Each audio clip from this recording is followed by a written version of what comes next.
Hello, Will. How are you? I'm Thanks for doing. joining us. Thanks, Danny. It's great to talk with you. We were just chatting for a few minutes here that the reason that I wanted to speak with you is I wanted to think about what is a bridge between first responders and research. And we were just starting to talk about that, and you said there's a million questions that people have, or maybe you said 1,000, but whatever. So, yeah, let's continue with that thread. Okay, so there's a bunch of different topics within the fire community that are very important to them. A lot of them have to do with health. The fire community has become very aware over the last 40 years about the impact of physical exercise and how that helps with your heart health and avoiding things like cardiac arrest. And they've been very successful in lowering the number of cardiac arrest deaths on duty, which is great. Unfortunately, what we're finding now is the links between combustible gases and the other for products of fires, whether that be just materials burning off or polyurethane or furniture or even in our houses, and the can't carcinogens that are coming out of that, unfortunately being absorbed by our firefighters, being absorbed into their uniforms, being taken back to the station, and impacting them for the rest of their lives. So that would be definitely the first big one. Also, a lot of Mm-hmm. research that needs to be done within the gear itself. How do we make gear that doesn't have PFAS or PFOA, which is a huge forever chemical issue that's been coming up in the news a lot? Okay, say that again and tell me what it means. So PFAS and PFOA are they are chemicals within our fire preventative gear. If you've heard of Nomex, which is the usual term that we use for everything from fighter pilots all the way to firefighters with the thing they throw over their head, NASCAR drivers use it as well. It basically prevents us from burning to death. Unfortunately, what's within that, what's within even our turnout gear or the firefighter ensemble that you see people wear, there is this chemical called PFAS, and there's multiple versions of it. PFOA, I'm going to forget all the different That's okay. That's okay. I get acronyms. it. You're so it's a chemical that's a fire retardant that's in gear that you use that can be harmful. Correct. It's part of the fire retardant. It's used in a bunch of other things. It's used in bottled water. It's used in manufacturing cars. Unfortunately, it's everywhere. Okay. And it gets within our blood. Within the blood of everybody. They've even found it within fetuses, which is horrible. And Oh unfortunately for God. firefighters, they're just exposed to a much higher level. Because yeah. And so the risk of this can be anything. It can be testicular, kidney, liver cancer, reproductive problems, weakened childhood immunity. It can damage your family, your children, and it can really lower the quality of life for our first responders. And the National Fallen Firefighters Foundation has really done a good job of bringing awareness of this and trying to push research through the Assistance to Firefighter Grant and other funding mechanisms to really get a solution to this problem. How do we find better gear? How do we find better results? How do we even find the healthcare, which is something that's just not talked about? And so it's definitely research topic number one. So when you say the healthcare, does that you're saying that like clinicians who have familiarity with these issues, just if somebody has a certain kind of cancer, you're looking for a specialist who knows about that, that there's a constellation of challenges firefighters have, and finding clinicians who are familiar with those issues. Yeah, that's certainly a part of it. And then the other part of it is just simply the cost of the healthcare and Oh yeah, yeah. who then holds the burden for this cost. We have these people within our communities that are working to save our lives, working to keep our families safe. And then when they get something like cancer, there isn't necessarily a healthcare from them that either comes from the community or from the federal government or whoever. And it's a sad thing that happens and something that So some of that, just like any other worker, some workers have health insurance and some firefighters have health insurance and some don't. And whether it's their volunteer and they get it from their day job or they're employed and they may or may not have employer insurance. I think it's a little bit of all those things. Certainly, the profession, they say the paid firefighters that are maybe on a city or a county level, they have access to city and county benefits, and that typically includes healthcare. But what you may have in a rural community, which is typically a volunteer fire department, which is comprises like 80% of firefighters everywhere, because they're not paid staff, they may not have access to healthcare through the city or state. And what that requires them then to do is find their own, which can be hit or miss across America, and the different levels of care can be that as well. But it's really unfortunate that we have these people serving the communities and then there's no mechanism that allows the communities to get back. And I'm sure the communities would love to, just that mechanism really isn't there. So this is what's been in the news a lot lately, this pact bill for veterans having benefits because they serve us.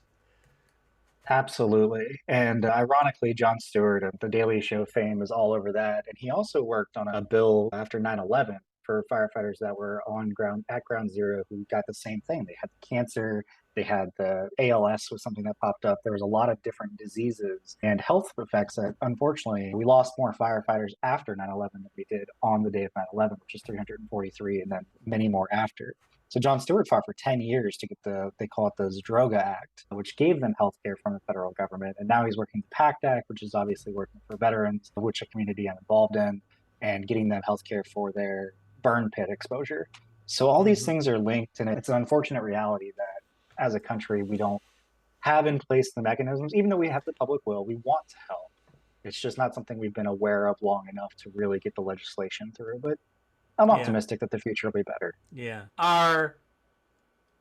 Do you feel like how does your dual roles here? So you're wearing, so you can see over here, I'm health hats, and I got a lot of hats, and those are my Right. summer hats. I got winter hats too. But so you wear your day job hat and your firefighter hat, and how do you find that they overlap?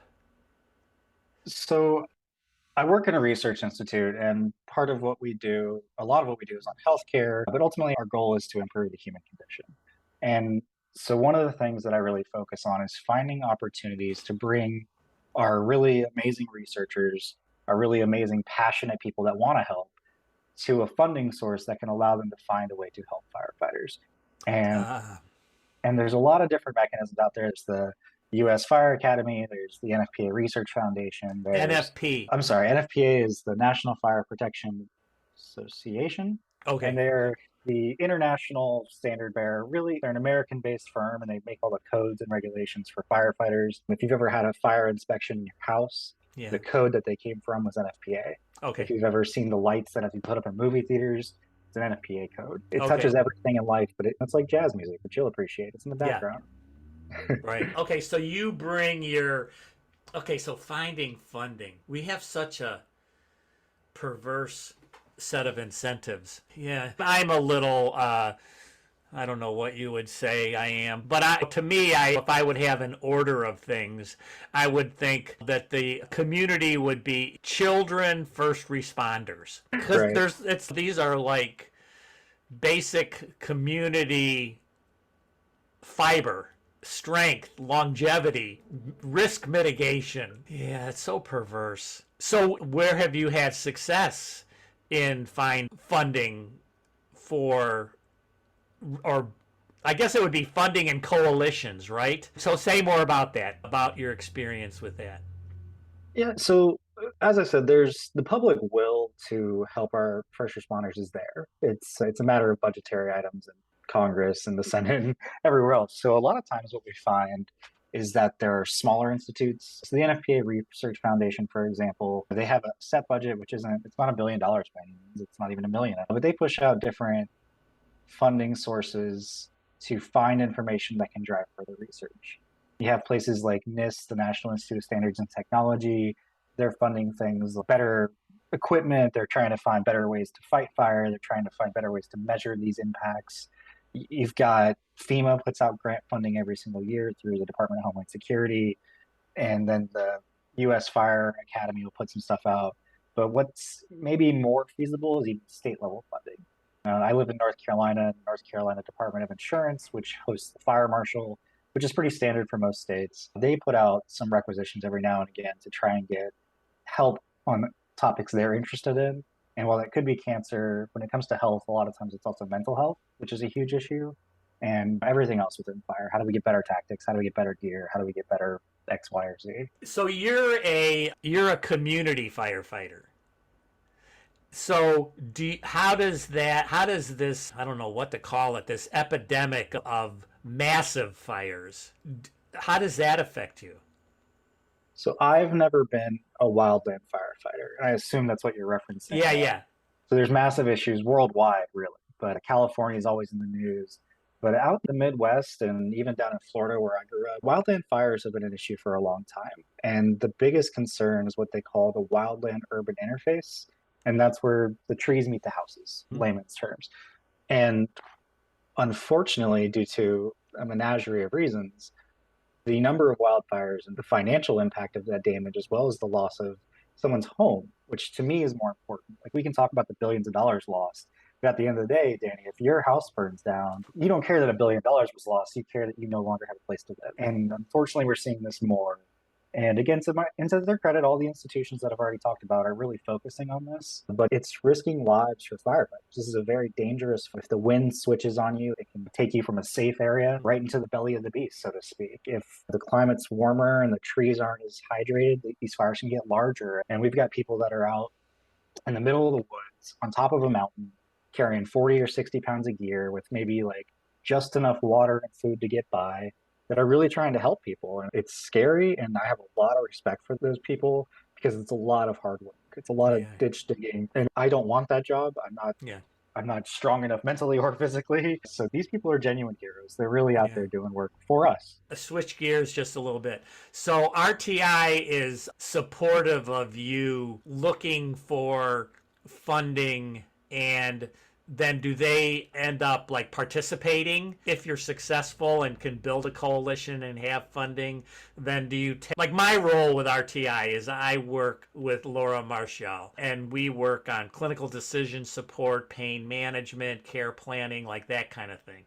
And so is it a sort of a similar, is it similar, like she's always looking for funding in her area of specialty? And so is it like RTI open to its employees, probably hires people who want to build that kind of stuff? So RTI, like I said, their mission is to improve the human condition. And so Okay. they're always open to really living through that mission.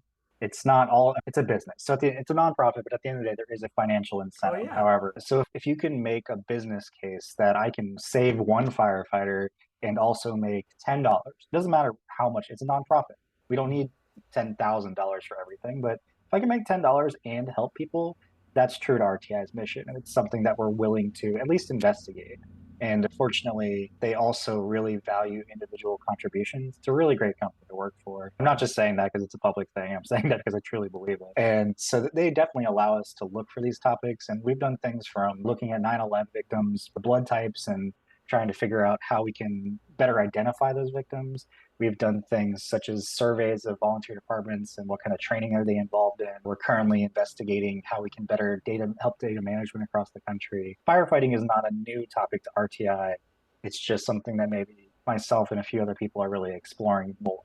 Yeah. I'm thinking back, I had a period of my life, so I'm a nurse, and I was an ER nurse, and I became a paramedic. And I lived in a rural community in West Virginia, and I was a volunteer paramedic. So I had the benefit of a combination of being an ER nurse and a paramedic, and my wife was my driver. Okay. And I think about, what do I think about? How ignorant I was, mostly. I feel like I had a lot of chutzpah, and Right. I was a good team leader in terms of drills and prepping because it was all volunteer and didn't know crap. I think we all get into the job with these high idealist morals. But I think in that I think about what if I had known what I know now, that bridge. It's still that bridge. Wow, this is great. So what do you think? What haven't we talked about that you think would be important for people to know related to this bridge between community service and research? I don't even know if I'm putting that well. No, It is. I gotcha. It is community service. I think one thing that's really nascent to the fire community and one thing that chiefs across the country have said, it's twofold. Number one, fire chiefs have a lot on their plate and they have a very small budget. And so finding funding for them, they need help with grant writing. They need help just in general. I wish there was a third party institute that could really funnel these things to the right places. But more even so than that is when research does come out, it needs to do two things. It needs to start with the firefighters and really figure out what they need. You don't need to have a solution looking for a problem. You need to find a problem and figure out a solution. Yes. And then the second thing we really need is solutions that kind of get into the firehouse. A lot of times in research, we get into these very academic looks at maybe what can we do in the future and what are considerations for future research. And that's wonderful. And we need that and it's valuable. But the firefighters have people right now that are sick, that are getting injured, that are absorbing these chemicals, and they don't necessarily want to wait 10, 15 years while they're absorbing all those things and taking Yes. that risk for their families. Yes. So for researchers, help them find the money, figure out what they need right now, and that's going to vary across the country Right. because different needs, and give them what they need. That's really the number one priority, I would say, for researchers. The other big thing I would definitely urge people, and I know it's cliche, reach out to your representatives, reach out to your state Ah, legislators, okay. make them aware that this is something you care about and that you're willing to let your tax dollars go into, which is a hard sell, but I know it's really the best way to get more light on this issue is to let your senators, your congressmen, whoever know that you do care as a constituent. Yeah. And And they so do. you were focusing on, so if this is a local issue, then you're saying that probably if you're going to put energy out, it should go to this. You can even go, mayors have discretionary budgets, Okay. town managers, whoever is, I don't want to say important, but whoever has the key to the purse strings within your community, because your community may be 1,000 people in the middle of Iowa Right. or Nebraska or Florida or wherever. And then again, your community may be New York City. If there's 10 million people, maybe look at the state level. If there's 1,000, get a mayor, get a Right. governor, whoever, just somebody that can really put focus on this need. I'm embarrassed to say I don't really know the funding for my local first responders. I know the fire is employed by the town. I know that the some of the ambulance is also is part of the fire. But what their funding is and all of that, I'm ignorant. So I guess I have some learning to do. It's an interesting puzzle because sometimes you deal with politicians and sometimes it's just appealing to the community. And I have a lot of respect for those fire chiefs that have to go out and lobby for funding within their government. How do you Yeah, convince, if you're balancing schools, police, fire, EMS, how do you cut right, that pie? And these fire right. chiefs have to advocate and they do the best they can and they do a great job. But the more public support they get, obviously, the better. Yeah. Thanks. Yeah. Thanks for having me. Yeah, take care. You as well. Okay, bye.